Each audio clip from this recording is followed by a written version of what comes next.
KPCC ನೂತನ ಸಾರಥಿಯಾಗಿ BK ಹರಿಪ್ರಸಾದ್ಗೆ ಪಟ್ಟಾಭಿಷೇಕವಾಗಿದೆ.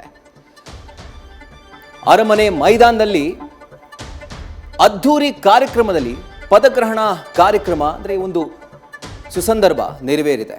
2028-29 ಚುನಾವಣೆ ಹರಿಪ್ರಸಾದ್ಗೆ big challenge ಆಗಿದೆ. ಕಾಂಗ್ರೆಸ್ ನಾಯಕರಿಂದ PKH ಗುಣಗಾನವಾಗಿದೆ. ಮೋದಿ ವಿರುದ್ಧ ಖರ್ಗೆ ರಾಮಬಾಣ ಬಿಟ್ಟಿದ್ದಾರೆ. ಅಡ್ಡದಾರಿ ಹಿಡಿದವರ ಪತ್ತೆಗೆ ಬಿಜೆಪಿ ಸತ್ಯ ಶೋಧನೆಗೆ ಇಳಿದಿದೆ. ಮಂಜುನಾಥನ ಸನ್ನಿಧಿಯಲ್ಲಿ ಆಣೆ ಪ್ರಮಾಣದ ಸಭೆ ಮಾಡೋಕೆ ಮುಂದಾಗಿದೆ. ಕ್ರಾಸ್ ವೋಟಿಂಗ್ ಶೂರರ ವಿರುದ್ಧ ಕ್ರಮಕ್ಕೆ ವಿಜೇಂದ್ರ ಶಪಥಗೈದಿದ್ದಾರೆ. ಆಣೆ ಪ್ರಮಾಣ ಬಿಜೆಪಿಗರ ನಂಬಿಕೆ ಮಾಡಿಕೊಳ್ಳಿ ಅಂತ HDK ಕಾಲನ ಮೇಲೆ ಭಾರ ಹಾಕಿದ್ದಾರೆ. ಬಹುಭಾಷಾ ನಟ ಪ್ರಕಾಶ್ ರಾಜ್ಗೆ ಕಾನೂನು ಸಂಕಷ್ಟ ಎದುರಾಗಿದೆ. 4 ರಾಜ್ಯಗಳಲ್ಲಿ ಮತದಾರರ ಗುರುತಿನ ಚೀಟಿ ಹೊಂದಿರುವಂತಹ ಆರೋಪ ಕೇಳಿ ಬಂದಿದೆ. ಪ್ರಕಾಶ್ ವಿರುದ್ಧ ಜಾಮೀನು ರಹಿತ ಅರೆಸ್ಟ್ ವಾರೆಂಟ್ ಜಾರಿಯಾಗಿದೆ. ಕೋರ್ಟ್ ಆದೇಶಕ್ಕೆ ಕೆರಳಿದ ನಟ ಮಾಧ್ಯಮಗಳ ವಿರುದ್ಧ ಕೆರಳಿ ಕೆಂಡವಾಗಿದ್ದಾರೆ.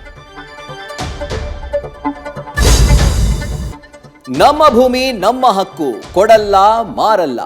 ಇವತ್ತು ಬಿಡದಿಯಲ್ಲಿ ಸರ್ಕಾರದ ವಿರುದ್ಧ ರೈತರ ರಣಕಹಳೆ ಮುಳುಗಿತ್ತು. ಬಿಡದಿ ಟೌನ್ಶಿಪ್ ವಿರೋಧಿಸಿ ಯುವ ದಳಪತಿ ಪಾದಯಾತ್ರೆ ಕಹಳೆ ಮುಳುಗಿತ್ತು. ರೈತರ ಒಗ್ಗಟ್ಟು ಮುರಿಯುವ ಪ್ರಯತ್ನ ಆಗ್ತಾ ಇದೆ ಅಂತ ನಿಖಿಲ್ ಸರ್ಕಾರದ ವಿರುದ್ಧ ಮಾತಿನ ಮಳೆ ಸುರಿಸಿದ್ರು. ದೇಶದಾದ್ಯಂತ ನೀಟ್ ಪರೀಕ್ಷೆ ಮತ್ತೆ ನಡೆದಿದೆ. ಬಿಗಿ ಭದ್ರತೆಯಲ್ಲಿ ವಿದ್ಯಾರ್ಥಿಗಳು ಮತ್ತೊಮ್ಮೆ ಎಕ್ಸಾಮ್ ಎದುರಿಸಿದ್ದಾರೆ.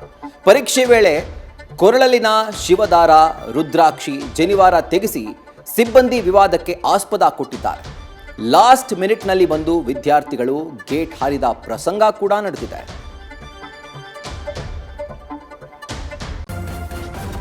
ನ್ಯೂಸ್ ಫಸ್ಟ್ ನಿರ್ಭೀತಿಯಿಂದ ನಿಮ್ಮ ಪರವಾಗಿ.